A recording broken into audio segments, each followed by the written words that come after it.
Yaşam alanınızda yeni bir renklendirme planınız varsa büyük olasılıkla yatak odası rengi üzerine en hassasiyetle düşündüğünüz, en hassasiyetle araştırma yaptığınız yer olmalı. Çoğumuz da iyi bir uykunun ne kadar önemli olduğunun farkındayız ve bunu duvar boyası ve dekorasyon renkleriyle yapabileceğimizi zannediyoruz.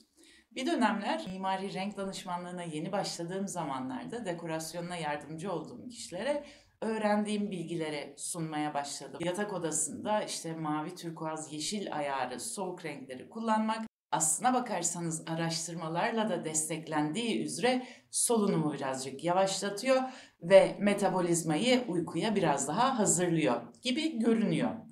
Öncelikle şunu bilmemiz gerekiyor. Mekandaki renkler ve ışık renkleri birbirinden tamamen iki farklı unsur. Işık, evet, fizyolojimizde bir takım değişimler yapma kapasitesine sahip. Bunu da şöyle kafanızda canlandırabilirsiniz. Bugün modern tıp dahi ışık yardımıyla işte küvezdeki bebeklere yardımcı oluyor, yaşlı hastalara yardımcı oluyor, kemik kırıklarını veya bir takım deri problemlerini çözme gayretinde. Işığın bedenimiz üstünde büyük etkisi var. Fakat gözümüzün gördüğü diğer renklerin işte bahsettiğimiz üzere duvar boyası, dekorasyon rengi gibi kalemler zannediyorum ruhumuza, gözümüze estetik geldiği sürece biz içinde rahat oturuyoruz, içinde rahat hissediyoruz. O renklerle sarmalanmış olmak bizlere bir huzur veriyor. Basma kalıp tek tip önerilere çok karşıyım. Hele ki bu meslekte deneyim kazanınca renk danışmanlığı metodolojisindeki 4 ayrı renk grubu için neredeyse her konuda ayrı 4 standart öneri getirmenin mümkün olduğunu fark ettim. Aynı şey evlerimiz için ve yatak odalarımız için de geçerli. Tek tip önerilerden niçin kaçınıyorum? Az önce bahsettiğim gibi mavi, turkuaz, yeşil ailelerde bir duvar boyası rengi veya dekorasyon rengine karar verdiyseniz fakat yatak odanız çok çok büyük ise bu aslında olduğundan daha geniş algılanacak bir mekan yarattığınız anlamına geliyor.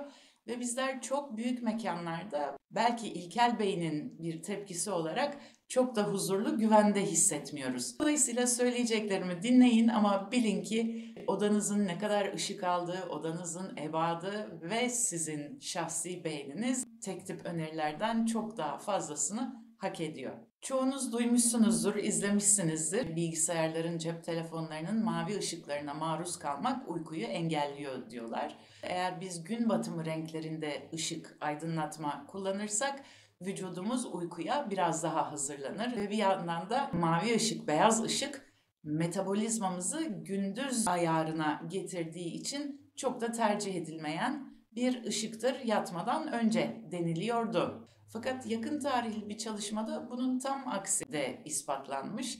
Bilimsel makaleler genelde böyle ne konuda bir şey arıyorsanız hem o ucu hem o ucu destekleyen bilimsel makalelere denk geliyoruz. Dolayısıyla bu konuda benim üzerine pek ahkam kesebileceğim bir konu değil.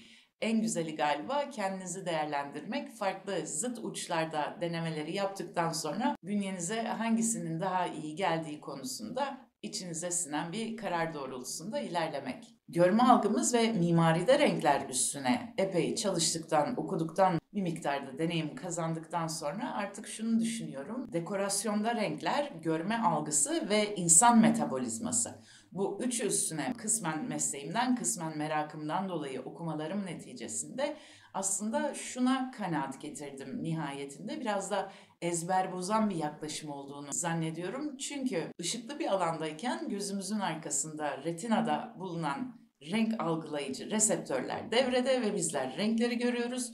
Fakat ışık gittikçe azalmaya başladıktan sonra ve hatta kesildikten sonra çünkü %100 karanlık diye de bir şey anladığım kadarıyla yok. Artık diğer reseptörler devreye giriyor ve aydınlığı karanlığı algılamaya başlıyor. Ve düşünün ki ışığınızı kapattığınızda yatak odanızda aslında bir renk kalmıyor. Işık varsa renk var. Dolayısıyla duvarınızın veya dekorasyonunuzun renginin pek de uykunuza müdahil olacağını zannetmiyorum. Bana şunu derseniz, yatmadan önce huzurlu bir ortamda uykuya dalayım. Uyandığım zaman sevdiğim renklere uyanayım. Elbette buna çok çok taraftarım. Fakat duvar boyanızın uyku kalitenizle ilgisi olduğunu zannetmiyorum. Hele ki tek bir şeyden böyle mucizevi bir beklentiye girmek, iyi bir uyku sağlamasını beklemek de çok doğru olmasa gerek. Çünkü sağlıklı beslenmek, iyi bir yatak, stresten arınmak, diğer duyuları biraz daha rahat hissettirebilecek bir yer ancak bizlerin uyku kalitesini yükseltecektir.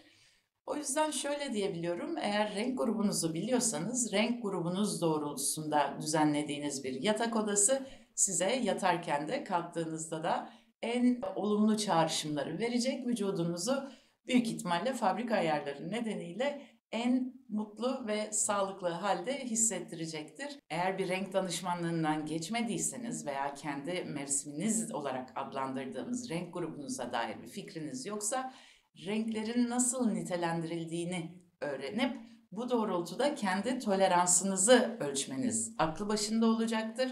Sıcak alt tonlu renklerimiz var, soğuk alt tonlu renklerimiz var. Bir de bunun yanı sıra açık koyu rengin bir arada oluşuna toleransınız nasıldır? Bunu değerlendirmeniz gayet yeterli olacaktır. Dediğim gibi duvar boyası ve dekorasyon renkleri konusunda uyku kalitesini arttırması beklentisine çok girmemek gerekiyor. Belki farklı bir yönden yaklaştım bu konuya ama beğendiğiniz renkler varsa ve klasik işte mavi turkuaz yeşillerden yana bir beğeni değilse bu pekala toprak renkleri olabilir, pekala pembeler olabilir.